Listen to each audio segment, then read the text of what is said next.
ஒரு ஊர்ல அககார பிடிச்ச ஒரு எஜமானி அம்மா ஒருத்தர் இருந்தாங்க. அவங்க தங்கிட்ட வேலை செய்யற வேலைக்காரிய ரொம்பவும் கொடுமைப்படுத்திட்டு இருந்தாங்க.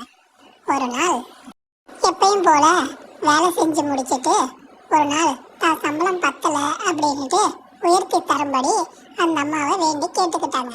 ஆனா அந்த அம்மா இதுக்கு இந்த சம்பளம் கொடுக்கறதே உனக்கு அதிகம், நீ வேலையை விட்டு கிளம்பிடு அப்படின்னு சொல்லி அந்த அம்மாவை வீட்டை விட்டு துரத்திட்டாங்க. அதுக்கப்புறம் குறைவான சம்பளத்துக்கு வீட்டோட ஒரு வேலைக்காரிய வச்சுக்கிட்டாங்க. அந்த வேலைக்காரி ரொம்ப நம்பிக்கைவளா நல்லவளா நடிச்சு அந்த அம்மாவுக்கு நம்பிக்கையா பெறா.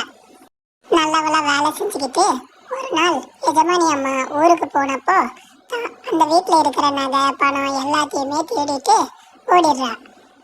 அந்த எஜமானி அம்மா மறுபடியும் திரும்பி வந்து பார்த்தப்போ வீட்டுல நகை பணம் எதுவுமே இல்லை. அப்பதான் அந்த அம்மாவுக்கு புரிஞ்சது, நம்பிக்கையோடு வேலை செஞ்ச நம்ம பழைய வேலைக்காரிய நம்ம அவமானப்படுத்தி துரத்திட்டோம். நம்பிக்கையோடு வேலை செஞ்ச வேலைக்காரிய நம்ம துரத்திட்டோம். கம்மி சம்பளம் அப்படின்னு ஆசைப்பட்டு வேலைக்கு சேர்த்த வேலைக்காரி நம்மளுடைய நம்பிக்கையை கெடுத்துட்டான் அப்படின்னு புரிஞ்சு பழைய வேலைக்காரிய மறுபடியும் வீட்டுக்கு அழைச்சிட்டு வராங்க அந்த எஜமானி அம்மா. வேலைக்காரி கேட்ட அந்த சம்பளத்தையும் உயர்த்தி கொடுத்து அவங்கள எந்த கொடுமைப்படுத்தாம வீட்டோட வச்சுக்கிறாங்க.